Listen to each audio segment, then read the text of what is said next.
오늘 이 아침에 말씀 제목은 새로운 시대에 어울리게 삽시다 라는 제목입니다. 어울리다라는 말을 사전에 찾아봤어요. 어울리다라는 말은 우리가 알고 있는 것 같은데 또 모를 수도 있습니다. 이것은 A가 B의 조화를 이루며 산다, 조화를 이룬다는 그런 뜻입니다. 뭐냐면 새로운 시대가 이렇게 열렸으면 그 새로운 시대에 맞게 거기에 조화를 이루어 산다는 것입니다. 예를 들어 군사 독재 시대가 끝나고 문민 정부가 열렸으면 새롭게 열린 문민 정부의 이 새로운 시대에 맞게끔 거기에 어울리게 살아야 된다는 것입니다. 그런데 그 행동하는 것이나 또 그 습관이 여전히 군사 독재 시대의 그러한 분위기에 따라 살아간다면 그건 새로운 시대에 어울리는 삶이 아니라는 것입니다. 오늘 말씀은 로마서 말씀이 다 중요한데 오늘 말씀도 참 중요합니다. 이 기독교 세계관의 어떤 중요한 어떤 세계를 우리에게 분명히 보여주고 거기에 합당하게 살라라는 말씀을 하고 있기 때문입니다. 오늘 말씀은 사람이 예수를 믿고 구원 얻을 때 일어나는 두 시대에 대한 설명입니다. 또한 우리 성도가 실제 경험하고 있는 영적인 세계입니다. 예수 구원 사건이 우리의 삶에 일으킨 결과를 이해하려면 기독교 세계관의 중요한 틀인 아담의 시대와 예수 그리스도의 시대, 죄와 죽음의 세력이 통치하는 시대와 은혜와 생명이 통치하는 시대 사이에서 신자의 삶에 일어난 변화를 잘 알아야 되는 것입니다. 비슷한 예를 들면 이런 것입니다. 제가 이걸 어떻게 설명할 수 있을까 이런 몇 가지를 설명할 수 있는데 한 가지만 말씀드리면 이런 겁니다. 우리 성도님들이 한 20년 살던 오래된 아파트에서 새로 지어진 밝고 화사한 아파트로 이사한 것과 같은 것입니다. 공간이 사람을 지배한다는 그 말이 있지 않습니까? 이 말은 맞습니다. 공간이 사람을 지배합니다. 좁은 공간에 있는 사람 사는 것과 넓은 공간에 있는 것도 다르고 분주한 도시에 사는 것과 이렇게 한가한 농촌에 사는 삶이 정말 다릅니다. 내가 어느 장소에 사느냐, 이 공간이 사람을 지배합니다. 사람이 새로 지어진 좋은 아파트로 이사 가게 되면 이전에 쓰던 낡고 오래된 탁자, 소파, 심지어 가구까지 다 버리고 새로운 것으로 구비해서 이사하지 않습니까? 이전에 낡은 물건들은 새로운 집에 맞지가 않지요. 이 낡은 물건들 새로운 집에다 갖다 놓으면 이게 뭔가 언밸런스합니다. 이게 옛 것인데 낡은 것인데 이걸 왜 새로운 집에 갖다 놔? 그래서 버리죠. 우리 성도님들의 그 새 아파트 입주 신방을 가보면 이전에 낡은 것들은 다 버리고 모든 것이 새로워져 있는 것을 보게 됩니다. 그리고 마음도 새로워집니다. 그렇게 새로워진 아파트, 모든 것이 새로 바뀌어진 공간에 들어가면 우리의 마음도 달라집니다. 진짜 달라집니다. 이제 다르게 살아야지. 바야흐로 매국동 시대는 지나가고 연양동 시대가 되었도다. 또 연양동 시대는 지나가고 오천동 시대가 되었도다 하는 것입니다. 그런데 이런 놀라운 영적 세계의 이동이 예수 그리스도의 구원 사건 속에서 실제로 일어났다는 것입니다. 실제로 일어났습니다. 영적으로 성숙한 사람은 이걸 분명히 보고 있어요. 그리고 그 실제로 변화되어진 삶 속에서 그 사람이 이렇게 계속 달라져 갑니다. 옛사람의 모습은 점점 이렇게 사라져가고 새 사람의 모습이 점점 드러나게 됩니다. 그게 예수 그리스도 안에서 성장하는 사람의 모습입니다. 이 놀라운 영적 세계의 이동이 예수 그리스도의 구원 사건 속에서 일어났다는 그런 말씀들이 신약 성경에 많이 나오는데, 그 대표적인 말씀 두 가지만 제가 말씀드리면, 골로새서 1장 13절에 그가 우리를 흑암의 권세에서 건져내서 그의 사랑의 아들의 나라로 옮기셨으니, 그는 하나님입니다. 하나님께서 우리를 흑암의 권세, 죄와 어둠이 죽어나는 그곳에서 건져내서 하나님의 아들 예수 그리스도께서 통치하시는 그 나라로 이동시켜 놨다는 것입니다. 여러분, 실제 이런 일이 있으니까 그 말씀을 하는 거 아닙니까? 그리고 고린도후서 5장 17절에 누구든지 그리스도 안에 있으면 새로운 피조물이라. 그리스도 안에서 새로운 존재가 되었다는 것이죠. 이전 것은 지나갔으니 보라 새 것이 되었다. 이전 것은 실제 다 지나갔습니다. 그리고 이제 새로운 존재, 새로운 세상에 들어와서 살게 되는 것입니다.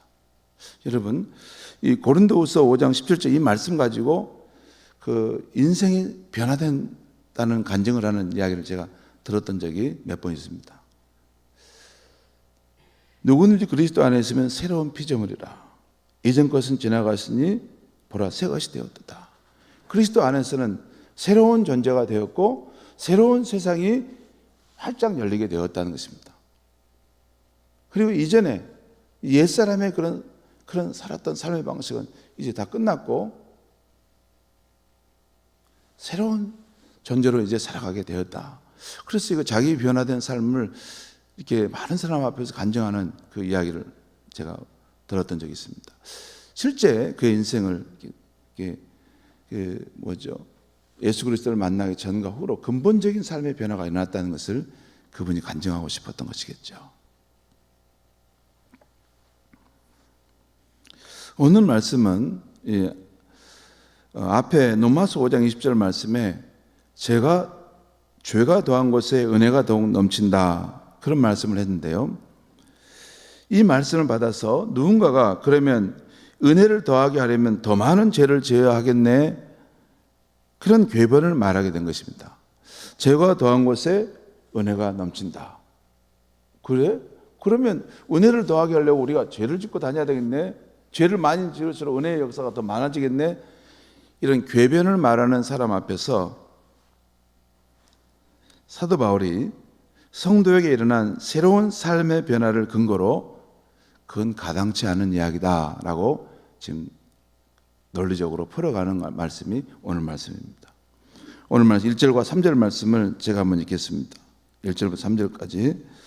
그런즉 우리가 무슨 말을 하리요? 은혜를 더하게 하려고 죄에 거하겠느냐? 은혜를 더, 이렇게 말하는, 그럼 은혜를 더하게 하려면 죄를 더 많이 지면 되겠네? 이렇게 할 때 사도 바울이 다시 이 반론을 제기하는 것입니다. 어찌 그런 말을 할 수 있느냐? 은혜를 더하게 하려고 어찌 죄를 지을 수 있다는 말인가? 그럴 수 없다는 것입니다. 왜?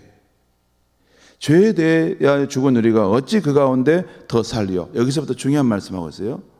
우리 크리스찬들은 죄에 대하여는 죽은 존재라는 것입니다.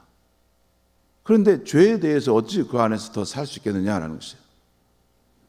3절의 말씀 보겠습니다. 무릇 그리스도 예수 합하여 세례를 받은 우리는 그의 죽으심과 합하여 세례를 받은 줄을 알지 못하느냐.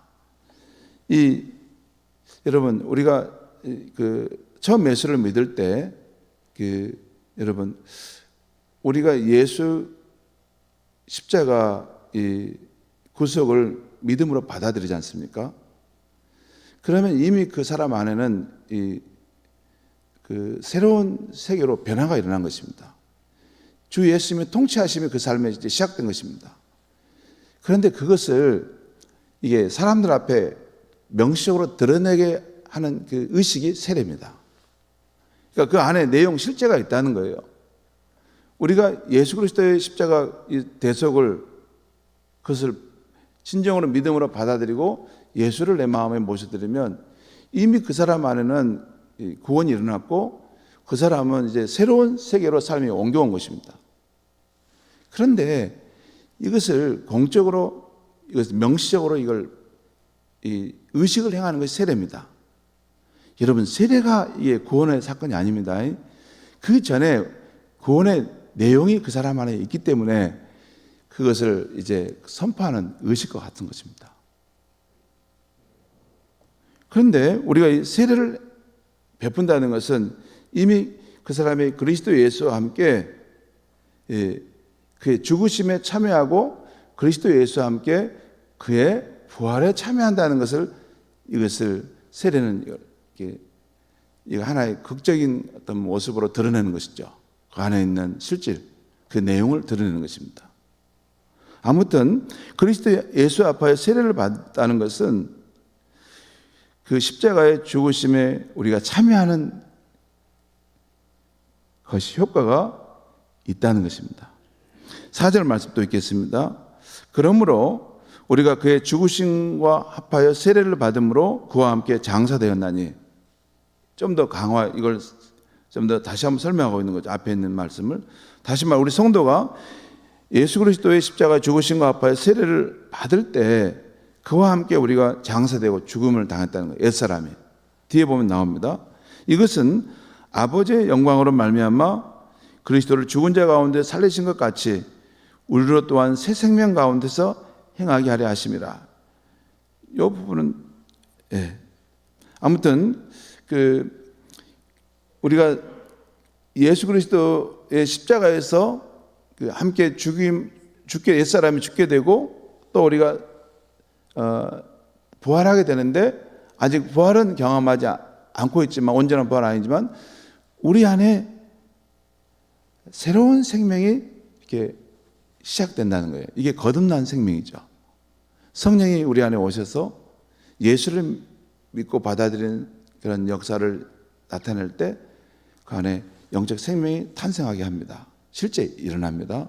그래서 하나님께 대해서 허물과 죄로 죽었던 인생이 창조자 하나님을 알아보고 그 하나님을 기뻐하고 그 하나님을 예배하는 자로서 이렇게 새로운 삶이 이제 시작되는 거죠. 여기에 영적 생명이 시작된 것입니다.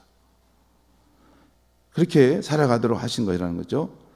또 5절 보겠습니다. 만일 우리가 그의 죽으심, 예수의 죽으심과 같은 모양으로 연합한 자가 되었으면 또한 그의 부활과 같은 모양으로 연합한 자가 되리라. 여기서는 좀 더 우리가 예수님의 죽으심과 함께 우리가 죽게 되었다면 또한 예수님의 부활하심과 함께 또한 연합한 되어 살게 될 것이다. 여러분, 실제 우리는 여러분, 우리 영적 사실에서 한 가지는 일어났어요. 정확하게 예수님이 십자가에 죽으셨을 때 우리 옛사람이 함께 분명하게 정확하게 거기서 함께 죽임을 당하는, 죽게 되는, 그래 죄의 통치가 끝나게 되는 그 일이 일어났습니다. 그런데 동시에 우리가 다시 물에서 나올 때 예수 그리스도의 부활하심을 우리가 경험해야 되는데, 그 부활하는 부분은 영적인 면에서 우리가 중생함을 경험하지만 이 온전한 부활은 우리 예수님이 오실 때 그 온전한 몸의 부활까지도 이루어지게 되는 것이죠. 그러니까 여기 보면 5절에 또한 그의 부활과 같은 모양으로 연합한 자도 되리라. 미래를 말합니다. 미래를 말합니다. 미래 그런 일이 온전히 이루어진다는 것이죠. 6절 말씀 보겠습니다. 우리가 알거니와 우리 옛사람이 예수와 함께 십자가에 못 박힌 것은 죄의 몸이 죽어 다시는 우리가 죄에게 종노릇하지 아니하려 함이라. 여기서 하나님께서 예수 그리스도 십자가 안에서 우리 옛사람을, 우리를 죽게 하신 이유가 무엇인가 하는 것을 정확하게 말씀하고 있어요. 왜 우리 옛사람을 십자가에서 예수님과 함께 죽게 하셨는가? 그것은 한마디로 우리가 죄에게 종노릇하지 않게 한다는 것입니다. 이 몸은요, 여러분, 우리가 가지고 있는 이 몸은 이 죄의 권세 앞에 취약한 몸입니다. 죄가 우리를 사로잡으면 쉽게 그 죄의 충동절 앞에, 유혹 앞에 넘어지는 몸 아닙니까? 그래서 죄의 몸이라고 말하는 거죠. 한마디로 우리 옛사람을 하나님의 십자가에서 예수 그리스도와 함께 못 박아 죽인 것은 우리가 더 이상 죄에게 종노릇하지 않게 하려 한다는 것입니다. 여기서 여러분 중요한 사실이 있는데, 여러분 성경의 세계관을 이해하려면 우리가 알아야 될 몇 가지가 있습니다. 여기서 말하는 죄는 사람이 짓는 낱낱의 죄된 행위를 말하는 게 아닙니다.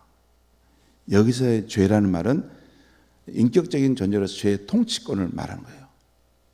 여기 보면 죄에게 종노릇한다는 것은 죄가 권세의 힘을 가지고 우리를 이렇게 죄의 종노릇하는, 벗어나지 못하게 하는, 그 사로잡는 그런 것들을 말하는 것입니다. 왜 이런 일이 있냐면 아담의 범죄함 이래로 이 죄가 힘을 갖게 되는데, 마귀가 이 죄의 충동질 뒤편에서 역사하기 때문에 마귀가 이 죄의 힘을 가지고 우리를 통치하고 있는 것입니다. 아무튼 마귀가 죄와 결탁해서 우리를 통치하는데, 그런 종노릇하는 삶을 살지 않게 하기 위해서 우리의 옛사람을 예수의 십자가 죽으심 가운데 함께 처리하셨다는 것입니다. 그 다음에 10절은 다시 제가 10절 읽겠습니다.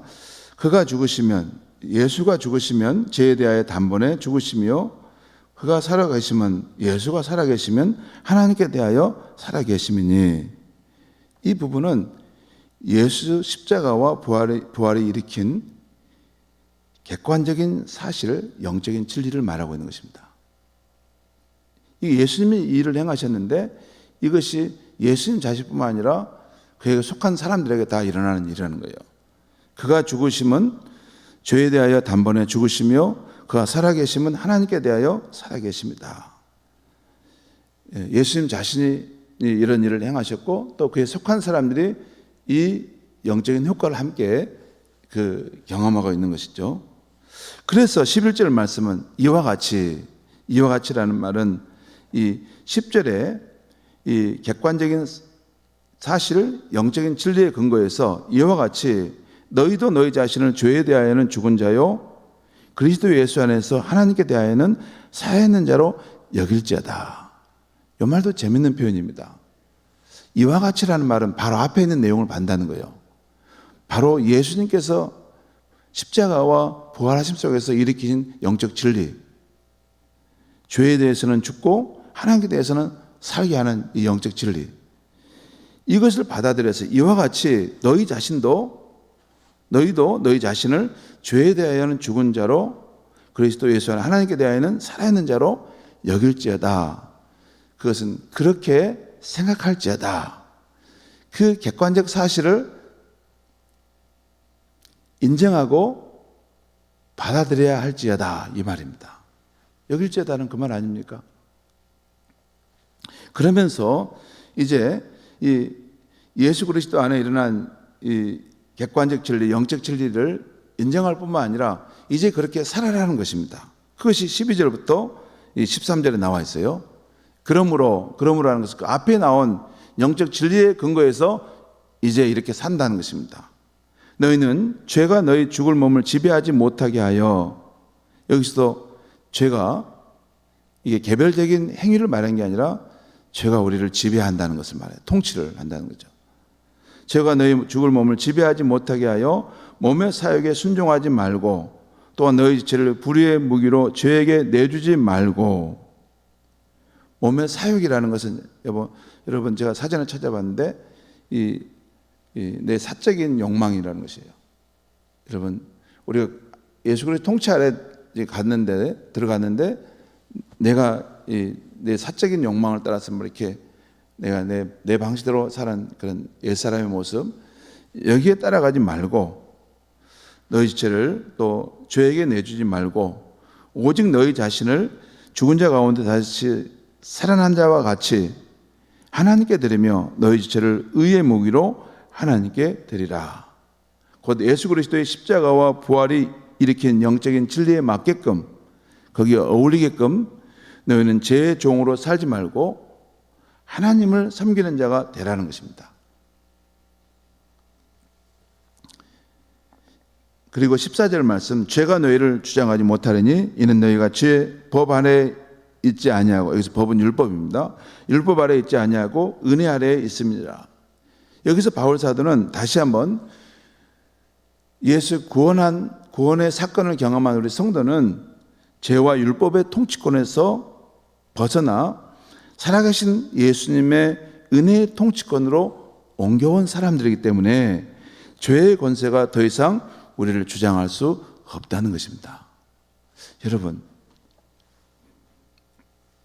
그래서 죄가 나를 주장하지 못하도록, 죄의 권세가 나를 이렇게 사로잡으려고 할 때는 누군가를 미워하게 하고, 또 부정적인 말, 비판적인 말을 하려고 하고, 또 하나님께 대한 불신을 가지려고 할 때마다 그 마귀가 죄의 권세를 통해 나를 사로잡으려고 하는 것을 알고 거부하는 것입니다.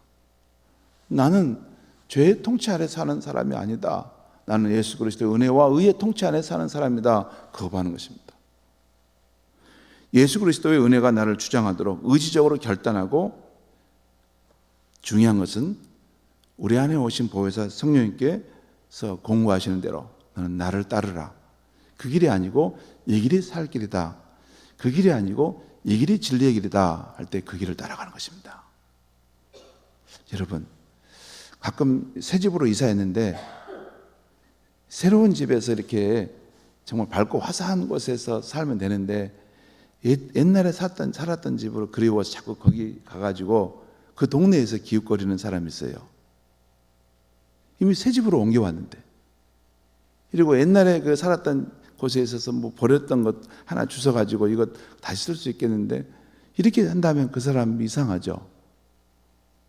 새로운 시대, 새로운 삶이 그의 삶에 열렸는데, 여러분, 이것은 우리 목사님 무슨 관념적인 이야기를 하시는가 보다. 아닙니다. 이것이 예수 그리스도의 십자가의 죽으심과 다시 사심 속에 일어난 하나님이 일으키신 진리입니다. 이것이 영적인 진리입니다. 그리고 우리 앞서간 훌륭한 선진들이 이 진리를 그대로 내 마음속에 인정하고, 죄가 나를 주장하려고 할 때마다 무슨 소리, 나는 너하고 결별한 지가 오래됐어. 나는 이미 집이 새로운 곳으로 옮겨진 사람이야. 나는 예수 그리스도의 은혜의 통치 아래 있는 사람이야. 나는 너와 관계할 거 없어. 오직 주님 나를 도우셔서, 성령님 나를 이끄소서. 나는 오직 주만을 따르기를 원합니다. 성령의 인도하심을 따라 살아가는 거. 그럴 때 점차적으로 우리 삶이 그렇게 변화되어 가는 것입니다. 물론 중간에 실수할 수도 있어요. 중간에 다시 옛사람의 모습이 나타날 때가 있긴 있어요. 근데 그것 때문에 흔들릴 필요 없어요. 절대 흔들릴 필요 없어요. 우리가 오랜 습관이 있었기 때문에 잠깐 있지만 계속해서 우리가 진리 안에서 발걸음을 옮겨가고 성령의 인도함을 따라가면 우리의 생에 마칠 때는 진짜 우리가 놀랍게도 이 노마서에 약속한 말씀대로 성령의 다스림을 받은 진정한 성령의 사람으로 살게 될 줄 믿습니다. 기도하겠습니다. 하나님 아버지, 오늘 말씀을 이 아침 짧은 시간에 전하기 참 너무나 깊은 말씀입니다. 하지만 단순하게 말씀을 전했습니다. 우리는 이 두 시대에서 이전에 죄와 죽음이 통치하는 그런 시대, 마귀가 우리를 사로잡아서 마음대로 할 수 있는 그 시대, 거기서 벗어나 예수 그리스도의 은혜가 통치하는, 생명이 역사하는 그런 시대에 살고 있음을 깨닫게 하시니 감사합니다. 새로운 시대에 맞는 시민답게 살게 하여 주시옵소서. 예수님의 이름으로 기도하옵나이다. 아멘.